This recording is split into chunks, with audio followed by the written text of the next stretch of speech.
ክቡራትና ክቡራን ሁሉም ፕሮቶኮላችሁ እንደተጠበቀ የኢትዮጵያ መገናኛ ብዙሃን ባለስልጣን የሃይማኖት ተቋማት መገናኛ ብዙሃን ለሰላምና ለአብሮነት በሚል መሪ ቃል በተዘጋጀው መድረክ ላይ ለመገኘት ጥሪያችንን አክብራችሁ እንኳን በሰላምና በደህና መጣችሁ። የሃይማኖት ተቋማት መገናኛ ብዙሃን ለህብረተሰቡ በተለይም ለሃይማኖቱ ተከታዮቻቸው ተደራሽ በመሆን ሃይማኖታዊ አስተምሯቸውን ከማድረስ ጎን ለጎን እንደ አብሮነት፣ መረዳዳት፣ እህትና ወንድማማችነት፣ ፍቅር፣ ሰላም፣ ልማትና መሰል የሁሉም ሃይማኖቶች የጋራ ሴት የሆኑትን ሃይማኖታዊ ተግባራት በማህበረሰቡ ዘንድ በማስረጽ ረገድ ሰፊ ሚና በመጫወት ላይ ይገኛሉ።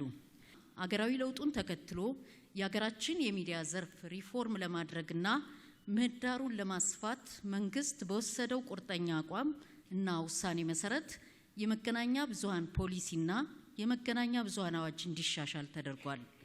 በዚህም መሰረት በመገናኛ ብዙሃን በፖሊሲም ሆነ በአዋጁ ማሻሻያ ከተደረገባቸው ጉዳዮች ውስጥ አንዱ የሃይማኖት መገናኛ ብዙሃን በህግ እውቅና እንዲያገኙና የብሮድካስት ፈቃድ በማግኘት እንዲንቀሳቀሱ ምቹ ሁኔታ መፈጠሩ ይገኝበታል። በመሆኑም የሃይማኖት ተቋማት መገናኛ ብዙሃን የሀገራችንን ህዝቦች ህብረ ብሔራዊ አንድነት፣ አብሮነት፣ መረዳዳት፣ እህትና ወንድማማችነት፣ ሰላም፣ ፍቅርና መሰል ሃይማኖታዊ እሴቶችን በማጠናከር የበኩላቸውን በጎ ሚና መወጣትን አጠንክራችሁ እንድትቀጥሉ በዚህ አጋጣሚ ጠይቃለሁ። ክቡራትና ክቡራን፣ የሃይማኖት ተቋማት ከፈጣሪ የተሰጣቸው የፍቅር፣ የሰላምና የርህራሄ ትምህርት ለተከታዮቻቸው የማስተላለፍ ታላቅ ኃላፊነት አለባቸው። የሌላውን ሃይማኖት የሚያንቋሽሽ ወይንም ለግጭት የሚጋብዝ ንግግር ከሃይማኖታዊ ስነ ምግባርም ሆነ ከህግ አኳያ ተቀባይነት የለውም። እኛ የሃይማኖት አባቶችና መሪዎች ለምንመራው ህዝብ ሰላምን የመስበክ ብቻ ሳይሆን ሰላምንም የማየት ሰማያዊ ምድራዊ አደራም አለብን። እያንዳንዱ ንግግራችን፣ እያንዳንዱ ጽሁፋችን እና እያንዳንዱ ተግባራችን ሰላም፣ አብሮነትና አንድነትን የሚሰብክ መሆን ይገባዋል እያልኩ ፈጣሪ ኢትዮጵያን እና ህዝቦቿን ይባርክ። አመሰግናለሁ። መጀመሪያ የምናየው የሃይማኖት መገናኛ ብዙሃን ትርጓሜውን ነው። እንደምታዩት ማህበራዊ ጉዳዮችን፣ የሰላም ግንባታን፣ የሰነ ምግባር እሴቶችንና ሃይማኖታዊ አስተምሮ ላይ ያተኮረ ይዘቶችን የሚያሰራጭ ነው። ይሄ በርካታ ሊትሬቸሮች የሚሉት በእኛም አዋጅ ተከትሎ በወጡ መመሪያዎች ላይ የተቀመጡ ናቸው።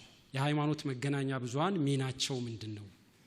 አንደኛው ሃይማኖታዊ አስተምሮዎችን በሚመለከት ለተከታዮቻቸው፣ ለአማኞቻቸው ወይም ለሌላው ግንዛቤ የሚሰጥ መረጃን ማቅረብ ነው። ሁለተኛው እሴቶችን፣ ልምዶችን፣ የሃይማኖቱን አካሄዶችን ማስተማር ነው። ሌላው ህብረትን ማጠናከር ነው። የሃይማኖት መገናኛ ብዙሃንን መከታተል ያስፈልገበት ወይም ህጋዊ መሰረቱ ምንድነው የሚለውን ስናይ የመጀመሪያው የኢትዮጵያ ፌደራላዊ ዲሞክራሲያዊ ሪፐብሊክ ህገ መንግስት ነው። አንቀጽ 27 ላይ የእምነት ማንንም ሰው የእምነት ነጻነት እንዳለው ያስቀምጣል። በሃይማኖት ብሮድካስት አገልግሎት ለስርጭት የሚቀርብ ማንኛውም ፕሮግራም የሚከተሉትን ማክበር ይኖርበታል ይላል። አንዱ ህገ መንግስቱን፣ የመገናኛ ብዙሃን አዋጅንና ሌሎች የሀገሪቱን ህጎች ማክበር አለበት ይላል። በሃይማኖቶች ተከታዮች መካከል የእርስ በርስ ግጭትን ማነሳሳት፣ የሌሎችን ሃይማኖታዊ አስተምሮ ወይም እምነት ተገቢ ባልሆነ ሁኔታ ማንኳሰስ ወይም በሃይማኖቶች ተከታዮች መካከል አለመቻቻል እንዲፈጠር መቀስቀስ ወይም የሃይማኖት እኩልነትን መጻረር የለበትም ይላል። ይሄ በአዋጁ አንቀጽ 7 ቁጥር 2 ላይም የተቀመጠ ነው፣ ቃል በቃል የተቀመጠ ነው። ሌላው ማንኛውም የሰው ዘርን፣ ቋንቋን፣ ብሔርን፣ ሃይማኖትን ወዘተ መሰረት በማድረግ የወንጀል ድርጊት የሚፈጽም ሰላምና ጸጥታ እንዲደፈርስ መቀስቀስ የለበትም ይላል። የሃይማኖት ብሮድካስት ባለፍቃድ ለሁሉም ሃይማኖቶችና እምነቶች ተገቢ ክብር እንደተሰጣቸው ሊያረጋግጥ የሃይማኖትና የእምነት ነጻነትና መሰረታዊ ሰብአዊ መብቶች ሊጠብቅ ይገባል ይላል። በዚህ ክትትላችን ውስጥ ትኩረት ያደረግንባቸው 51 ፈቃድ የወሰዱ የሃይማኖት ብሮድካስት አገልግሎት ጣቢያዎችን ነው። በዚህ 3 ወር ውስጥ 1388 ይዘቶችን ከነኚህ የሃይማኖት መገናኛ ብዙሃን ሞኒተር አድርገናል፣ ክትትል አድርገንባቸዋል። እነዚህ 1388 ውስጥ 840ዎቹ የዜና ዘገባዎች ናቸው። 548ቱ ደግሞ ፕሮግራሞች ናቸው። ከዜናዎቹ ውስጥ 555ቱ በሃይማኖታዊ አስተምሮ ላይ ፒውርሊ ያተኮሩ ናቸው። 285ቱ ግን ቅድም በሃይማኖት መገናኛ ብዙሃን ትርጓሜ ላይ ካየነው ውጪ በሌሎች ፖለቲካዊና ኢኮኖሚያዊ የውጭና የሀገር ውስጥ ጉዳዮች ላይ ያተኮሩ ናቸው። ይሄ ማለት ከተሰጣቸው የሃይማኖት መገናኛ ብዙሃን ፈቃድ ስኮፕ ውጪ የይዘት ትኩረት ውጪ የወጡ ናቸው።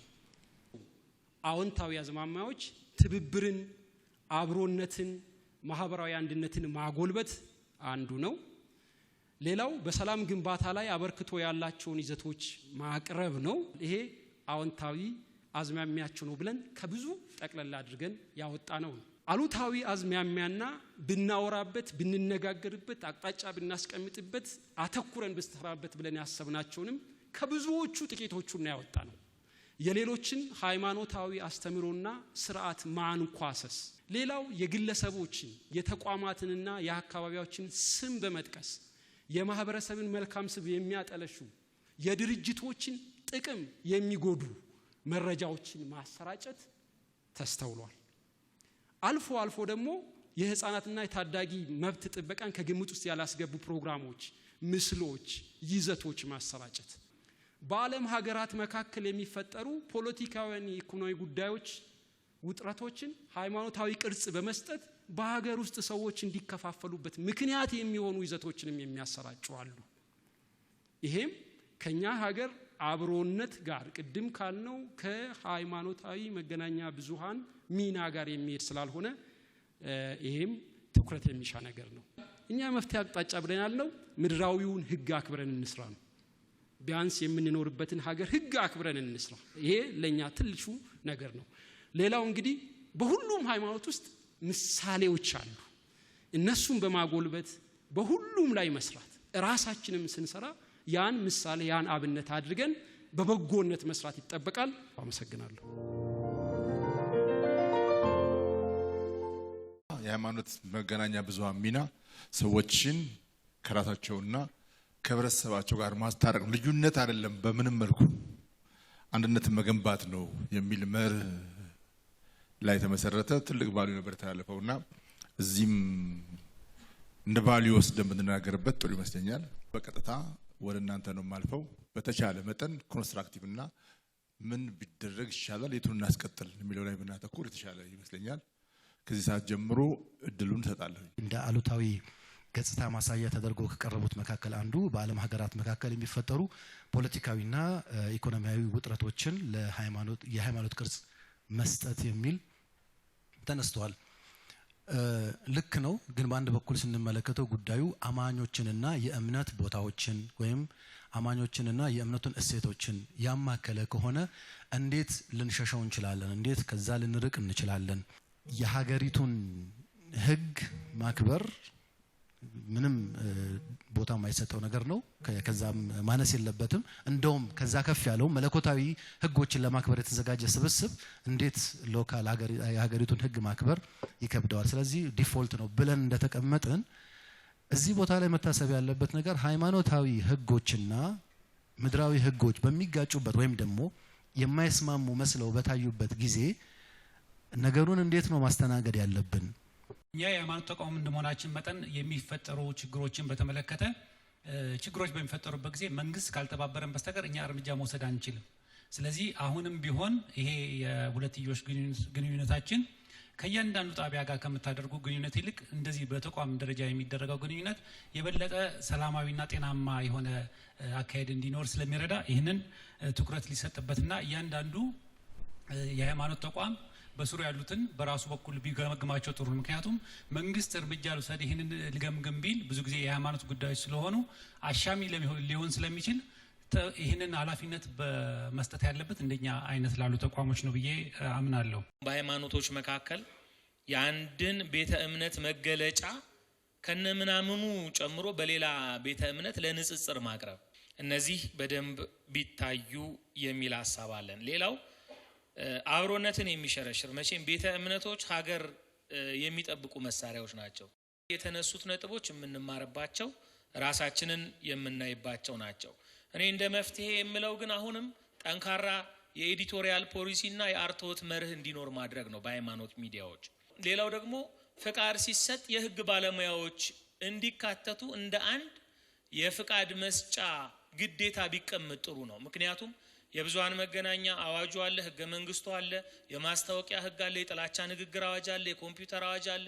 አንድ የሃይማኖት ሰው እነዚህን ሁሉ ተገንዝቦ በንግግሩ በስራው ራሱን ብቻው ሊጠብቅ አይችልም። ይሄ የህግ የሙያ ጉዳይ ነውና እያንዳንዱ ተቋም ፍቃድ ሲሰጠው ከዚህ አንፃር በቤተ እምነት ውስጥ ያለ ሰው ቢሆን ግን የህግ ባለሙያ የሆነ ስለ አዋጆቹ ስለ መመሪያዎቹ ግንዛቤ ያለው ሰው እንዲኖር እንደ ግዴታ እንደ ፍቃድ ግዴታ ቢቀመጥ መልካም ነው ብዬ አስባለሁ። የሚዲያ ተቋማትን በጣም አስቸጋሪ ያደረገው ያለው የሳተላይት ክፍያን በተመለከተ በዶላር የሚከፈል ነው፣ ከፍተኛ የውጭ ምንዛሬ የሚወጣበት ነው። ነገር ግን መንግስትም እንደ ሃይማኖት እንደ መገናኛ ብዙሃንም እነዚህ የአከፋፈል ሁኔታዎች ስርዓት እንዲይዙ በህጋዊ መንገድ እንዲፈጸሙ ማድረግ መደገፍ ላይ ትንሽ መለስ ብሎ ቢያዩ የሚል ጥያቄ አለኝ። ሃይማኖት ተቋማት ስነ ምግባር ላይ የወጣቱን ስነ ምግባር ከማሳደግ ይልቅ ውድድር ነው ያዙት። ውድድር ሰው ለማብዛት ይሄ ወደዚህ ቢመጣ ይሄ ወደዚህ ቢገባ ይሄ ነው ፈጣሪስ ምን ይስራ? በቃ ሰው እግዚአብሔርን አይፈራም ወይም አላህን እየፈራ አይደለም። ይሰርቃል፣ እየተከለከለ ይሰርቃል፣ እየተከለከለ ይዘርፋል፣ እየተከለከለ ማጅራት መቺ ሆነዋል። ይሄንን ነው ሃይማኖት ተቋማት ማቅናት ያለባቸው። እኔ ይመስለኛል ይሄ ነው መሆን የሚገባው። ስለዚህ ትኩረት ይስጡ እዛ ላይ። ሰው እኮ የሚሰማው ከፖሊስ አይደለም፣ በደንብ የሚሰማው ከሃይማኖት አባቶች ነው የሚሰማው። ወጣቱ ክፍተቶቻችንን ስልጠና ቢሰጠን ከህግ አንፃር ተጠያቂነት እንዲኖር። አሁን ተጠያቂነት የለም አይደለም፣ ሁሌ ጠርተን ማስጠንቀቂያ እንትን ከምንል ከህግ አንፃር ስልጠና ከተወሰደ ይሄን ነገር አላስተላለፈም ይሄን አላረግም ማለት መብት ይኖረናል። የሃይማኖት መገናኛ ብዙሃን ሚዲያዎች ሊኖራቸው የሚገባው ሚና በሚመለከት ቅድምም ከቀረበው ግዴታ ሃይማኖታዊ ጉዳይ ብቻ ሳይሆን ማህበራዊና ማህበረሰባዊ እሴትን መገንባትን በሚል የተገለጹ አሉ።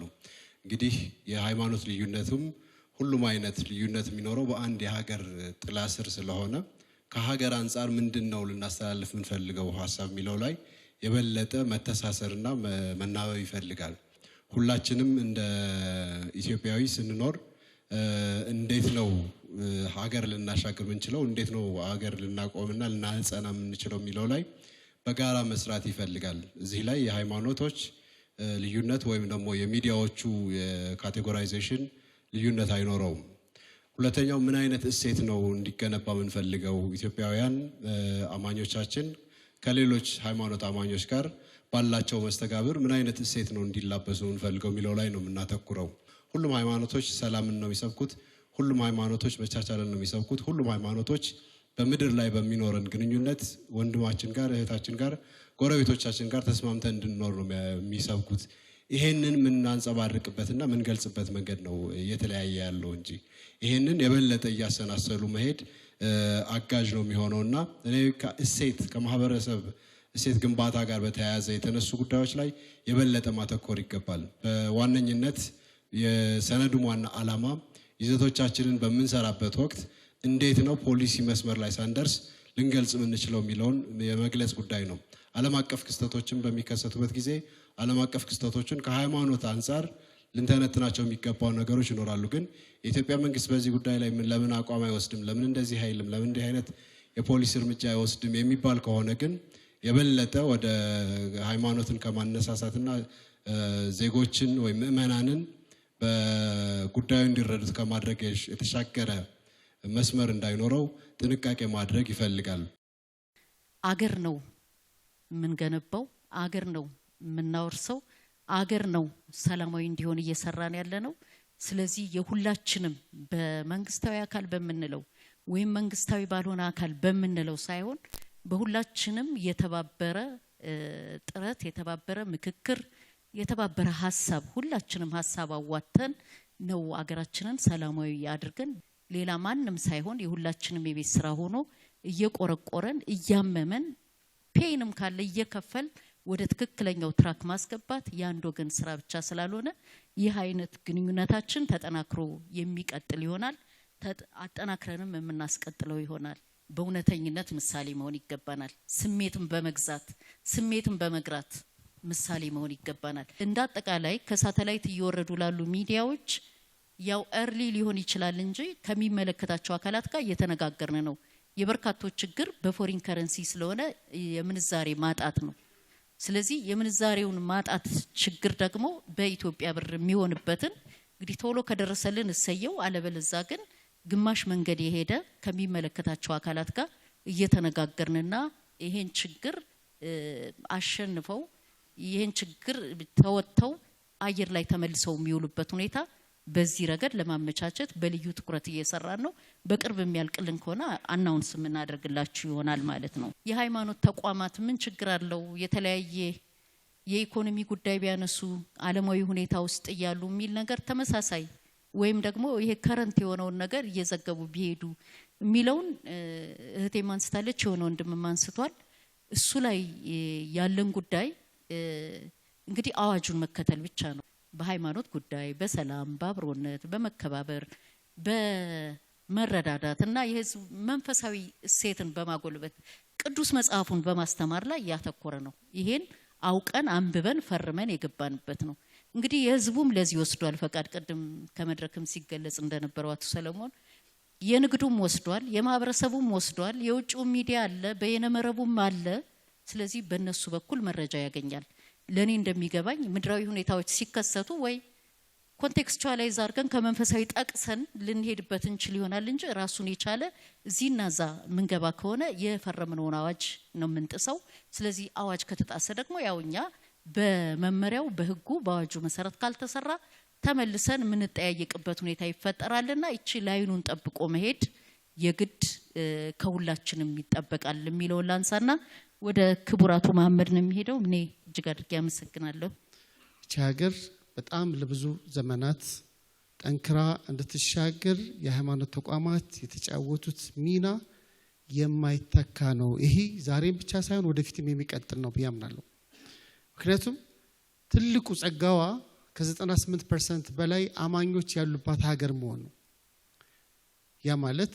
እነዚህ የሃይማኖት ተቋማት በአግባቡ ሚናቸውን ከተወጡ በአግባቡ ተልኳቸውን ከተወጡ ከፈጣሪ ተሰጣቸውን ተልኮ ከተወጡ ሀገር በጥላቻ የምትታመስበት በመገፋፋት የምትጣላበት ወደ ጦርነት ወደ ግጭት የምትሄድበት ሁኔታ በብዛት ይቀንሳል አሁን ያለው ደግሞ ነባራዊ ሁኔታውን ስንመለከት የሃይማኖት ተቋማት ገለልተኛ ሆኖ ሚናቸውን እንዲጫወቱ እድል የሚሰጥበት ወቅት ነው ያለው መንግስት በሃይማኖት ውስጥ የሚገባበትን መንገድ የለም በሁለቱ መካከል ያለው ልዩነት ይከበራል ስለዚህ የሃይማኖት ተቋማት መሪዎቻቸውን በሚመርጡበት ጊዜ መንግስት እንደ መንግስትነቱ ከማመቻቸት ውጪ ይህ ይሻላል የሚል አይነት ሚና እንዳይጫወት በጽኑ ዲሲፕሊን ነው የሚመራው ማለት ይቻላል ነፃነት አንድ ነገር ይፈልጋል ነፃነት እንድትጸና ከተፈለገ ሁሉ ጊዜ ኃላፊነት ያስፈልጋታል እኔ የሃይማኖት ተቋማት የሃይማኖት ሚዲያዎች መኖራቸው ጸጋ ነው እናንተ ስራ በመጀመራችሁ እናንተ አገልግሎት በመስራታችሁ በጣም ብዙ መጥፎ ነገሮችን ለመገሰጽ ትውልድን ለማነጽ ተከታዮቻችሁን ለማድረግ እየሰራችሁት ያላችሁት ለህብረተሰቡ ለአብሮነት ለሰላም እየሰራችሁ ያላችሁት ነገር ታላቅ ነገር ነው በሌላ መልኩ ግን ትልቁ ችግር የናንተ ስህተት ግን እንደሌላው ስህተት አይደለም የናንተ ስህተት ሚሊዮኖችን ነው የሚነካ የናንተ ስህተት ለዘመናት የተሻገረ የአብሮነትን ገመድ ነው የሚበጥስ የናንተ ስህተት ጥላቻ ሰባኪዎች እድል ይሰጣል ለናንተ ስህተት ጎረቤታሞች ድረስ ነው የሚደርሰው ስለዚህ ስህተታችሁን እንፈራዋለን ብቻ ሳይሆን ስህተታችሁን ዝም ብለን አናይም ማለት ቢኮዝ መንግስት የማህበረሰቡን የህብረተሰቡን ሰላም መጠበቅ ኃላፊነት ስላለበት ሰውን በስነ ልቦና መቅረጽ ሰውን ብቁ ትውልድ ለማድረግ የሚሰራው ስራ ቀላል ስራ አይደለም። ውጤቱም እዛው ላይ ታዩትም የናንተ ፍሬ የሚታየው በትውልድ ነው። ቀጥሎ በሚመጣው ትውልድ ምን ያህል ሃይማኖቱን አውቆታል፣ ምን ያህል ከሌላው ጋር ተግባብቶ መኖር ይችላል፣ ምን ያህል ሌላውን አክብሮ መኖር ይችላል፣ ምን ያህል ሀገሩን ይወዳል የሚለው የምትቀርጹት አሁን በመሰሩ ስራ ነው። በጋራ ከሰራን ደግሞ የተሻለ ነገር እናደርጋለን። አመሰግናለሁ። የሃይማኖት ሚዲያዎች ብዙ ነገር ለዚች ሀገር አስተዋጽኦ አድርገዋል ከተቋቋሙበት ጊዜ ጀምሮ። እሱን የሚዲያ ባለስልጣን ብቻ ሳይሆን ሌሎች ተቋማትም ከሚያቀርቡት ሪፖርት የምንረዳው ነው። ይሄ ቅድም የቀረበው የአብዛኞቹ ችግር ነው ብለን አናምንም። እኛ ግን ችግሩ ምንድነው? የሃይማኖት ተቋማት በአንድ የእምነት ተቋም ውስጥ ብዙ ሚዲያ አለ። ስለዚህ ዘጠናዎቹ ጥሩ ሰርተው አንዱ በሚያበላሸው ዙሮ ዙሮ ያ የእምነት ተቋም መልሶ ይወቀሳል እንጂ አብዛኛዎቹ ሚዲያዎቹም የሚሰሩ ሰዎች ራሳቸው የሚዲያ ተቋማቱም አሰራራቸው በጣም ለመልካም እንደተቋቋሙም መልካም ነገር ለመስራት ዋጋ እንደሚከፍሉ በተለይ በእምነት ተቋማት ውስጥ ያሉ ሚዲያዎች ከሁለት ወገን ነው ዋጋ የሚከፍሉት። በአንድ በኩል የእምነቱ አማኝ ነኝ የሚለው ሰው እንዲህ አላልክልኝም ብሎ እነሱ ላይ ጫና ያሳድራል። በሌላ በኩል ደግሞ እነሱ የሚናገሩት ነገር እኔን ጎድቶኛል የሚል አካል መልሶ እንደገና እነሱ ላይ ጫና ያሳድራል። ይሄን ሁለቱንም ተቋቁመው የሚሰሩ የሃይማኖት ሚዲያዎች እንዳሉ ነው እኛ የምንገነዘበው። የሃይማኖት ተቋማት ሚዲያዎች የተቋቋሙት በኢትዮጵያ ሕግ ነው። የኢትዮጵያ ፌዴራላዊ መንግስት የሕዝብ ተወካዮች ምክር ቤት ባወጣው ሕግ ነው የተቋቋሙት። ስለዚህ ይሄን ሕግ እንዲያከብሩ ግዴታ አለባቸው። ይሄ ሕግ ከየእምነቱ ጋር ሊስማማ ላይስማማ ይችላል። ግን የምድሪቱ ሕግ ስለሆነ በዚህ ሕግ ነው የምንገዛው። ቅድም ያነሳችሁት ጉዳይ በሚዲያ ብቻ ሳይሆን የሃይማኖት ተቋማት እና አገር መካከል ያለ ክርክር ነው ከድሮ ጀምሮ። የእምነት ተቋማት ከድንበር ይዘላሉ። ለምሳሌ ሙስሊም ኢትዮጵያ ውስጥ አለ፣ ሙስሊም ሳውዲ አረቢያ ውስጥ አለ፣ ሙስሊም አሜሪካ ውስጥ አለ። ክርስቲያን ኢትዮጵያ ውስጥ አለ፣ ክርስቲያን አሜሪካ አለ፣ ክርስቲያን ሱዳን አለ። በዚህና መልሶ አገር ደግሞ በምንለው ሉዓላዊ በምንለው ድንበር ባለው መካከል እና ድንበር የሌለው እምነትና ድንበር ያለው ሀገር መካከል ይሄ ሁሉ ጊዜ የሚኖር ክርክር ነው። የሚዲያ ላይ ብቻ የሚመጣ ክርክር አይደለም። ስለዚህ ምንድነው የሚደረገው ሲባል በሱዳን ያለ አንድ ሙስሊም የሱዳንን ሕግ ያከብራል። ኢትዮጵያ ውስጥ ያለ ሙስሊም ደግሞ የኢትዮጵያን ሕግ ያከብራል። ግብጽ ውስጥ ያለ አንድ ኦርቶዶክስ የግብጽን ሕግ ያከብራል። ኢትዮጵያ ውስጥ ያለ ኦርቶዶክስ ደግሞ የኢትዮጵያን ሕግ ያከብራል።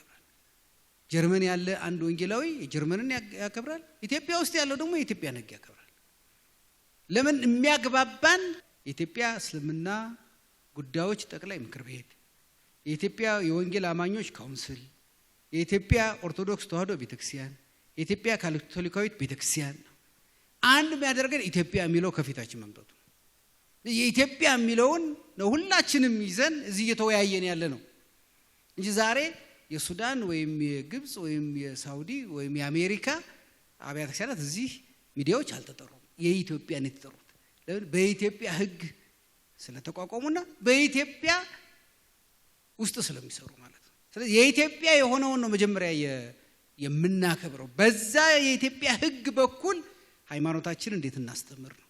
የሃይማኖት ተቋማት የሃይማኖት ሚዲያ እንዲፈቀድ ለምን ጠየቁ? የጠየቁት ሃይማኖትን የምናስተምርበት አንዱ መንገድ ሚዲያ ነው። የሃይማኖት አስተምህሮን የምንሰጥበት አንዱ መንገድ ነው። ሁሉም ሰው እንደ ድሮ አይደለም።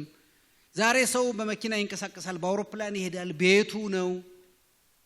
ሌላ ቦታ ሆኖ የሃይማኖት ትምህርት ያስፈልገዋል። ስለዚህ የሃይማኖት ትምህርትን ስለምናስተላልፍበት የሃይማኖት ሚዲያ ይፈቀድልን የሚል ነው ጥያቄው። መሰረቱ ይሄ ነው የሃይማኖት ሚዲያ የተቋቋመበት እንጂ የሃይማኖት ሚዲያዎች የዓለምን የተለያዩ ጉዳዮች እንዲተነትኑ አይደለም መጀመሪያም የተጠየቀው ይሄ አይደለም። ኤማ ከሆነ ሌሎች እኮ አሉ። ሃይማኖትን እንደ አንድ ፕሮግራም ማስተላለፍ በሚዲያዎችና የሃይማኖት ሚዲያ ማቋቋም ሁለቱ ይለያያሉ። ይሄን ልዩነት በደንብ አክብረን ነው መስራት ያለብን።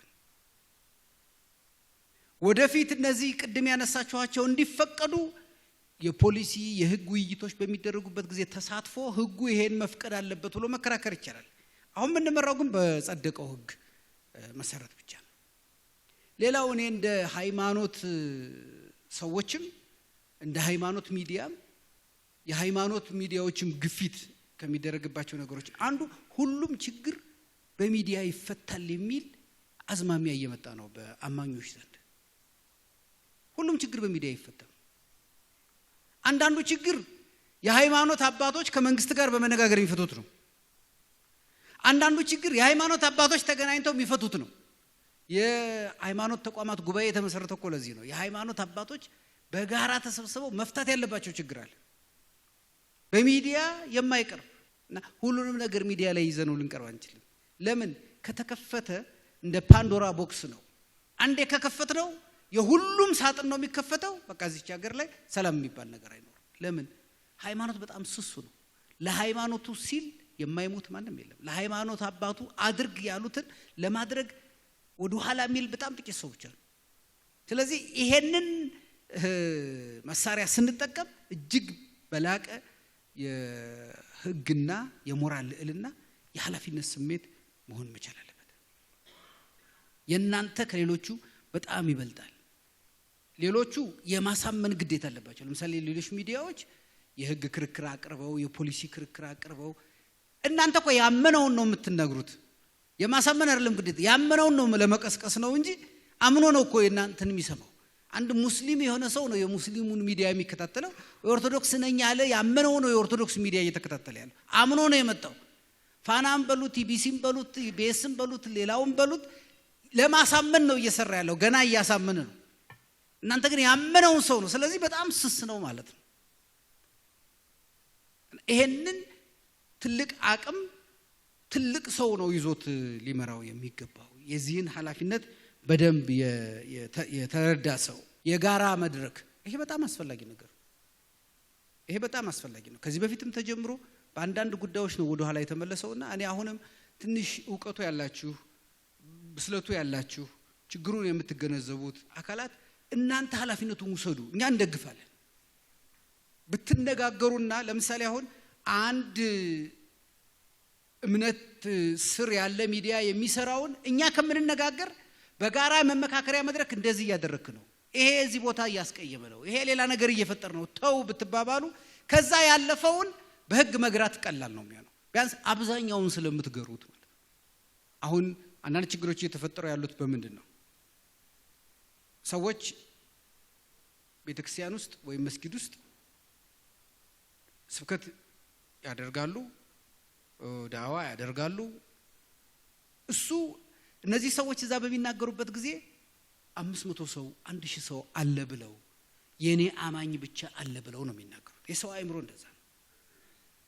እነዛ ሰዎች ለ1000 ሰው ለ2000 ሰው አማኝ ነው ብለው ለሚያምኑት የተናገሩትን አምጥተን ሚዲያ ላይ ስናስገባው ሌላ ህግ ነው አሁን እኛን የሚመለከተን።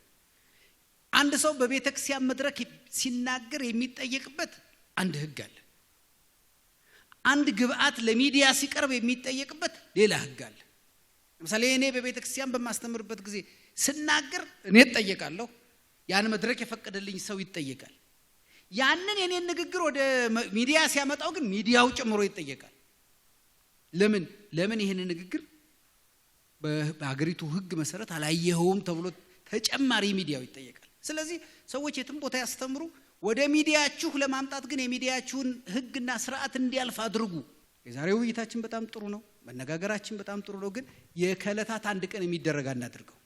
እናንተ እርስ በርሳችሁ መመካከር ቢቻል መነጋገር ቢቻል ይሄንን ከዚህ በፊት ለሃይማኖት አባቶችን ብለናል። በነገራችን ላይ በሃይማኖት ተቋማት ጉባኤ ስር የሃይማኖት ተቋማት እርስ በርስ የሚፈጠሩባችሁን ችግር የሚፈታ እንደ ዳኛ እንደ ምክር ይኑርና እሱን ስሩ ብለናል። ሃይማኖት ተቋማት ወደሱ መንገድ እየሄደ ነው። አሁን እስቲ ያንን የጋራ የተባለውን ማድረግ ጥሩ ነው። ይሄ ስልጠና ምን የተባለውን በቅንጅት ማዘጋጀት ይቻላል። ግን ትልቁ ነገር ተመካክሮ እዛው ችግሮችን ማስቀረት ስለሆነ እሱ ላይ በጣም እንድትበረቱ አደራ ለማለት ነው። አመሰግናለሁ።